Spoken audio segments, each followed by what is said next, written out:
Père, et du Fils et du Saint-Esprit. Amen. Chers frères et sœurs, nous avançons dans ce saint et grand carême.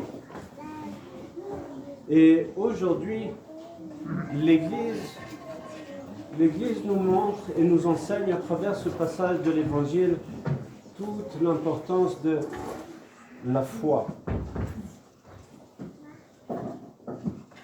Il est intéressant de voir les versets un petit peu avant ce passage de l'Évangile qui nous dit que, en fait, Jésus s'était retiré pour prier et être dans ce que je dirais d'une certaine façon l'hésychasme, ça veut dire le silence du cœur, avant de justement être dans cette envoi vers les gens, vers le peuple, pour les guérir. Et vous voyez toute l'importance de ce moment avant de faire la volonté de Dieu, d'être dans le recueillement, d'être dans la prière. Et c'est ça finalement ce que nous enseigne l'Église à travers notre propre carême. C'est d'être justement dans ce retour vers Dieu, d'être à la recherche de cette paix, d'être à la recherche de cette communion avec Dieu. Et ceci est possible à travers la prière.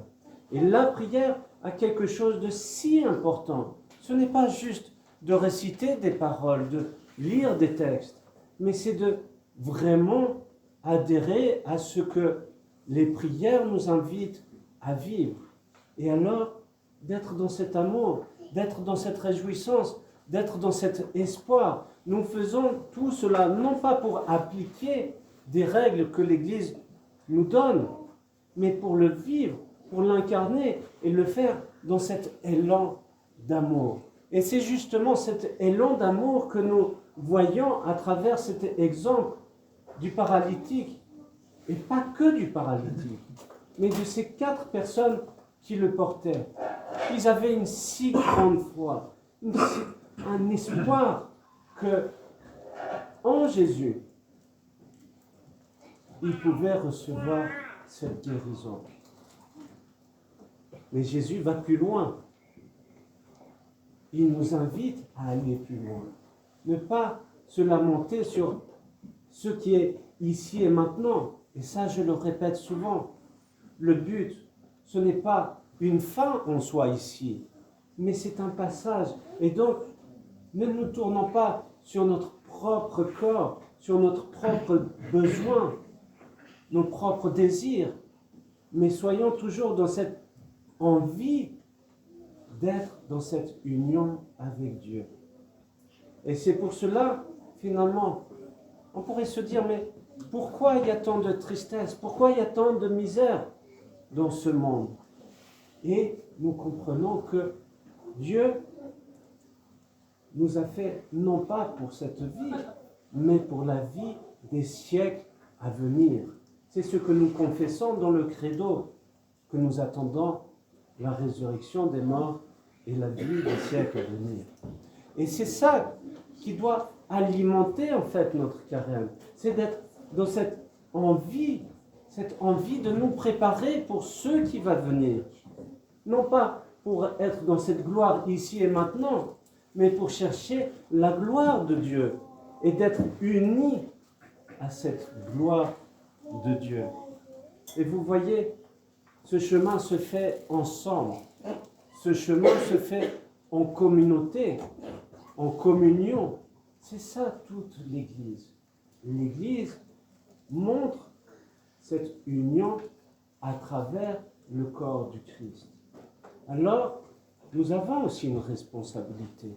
Nous avons une responsabilité, non pas que pour moi-même, mais pour toute l'Église. Et que nous avons à être des témoins. C'est ça, être des martyrs. Et nous avons l'exemple de tant de saints qui se sont battus pour la vraie foi.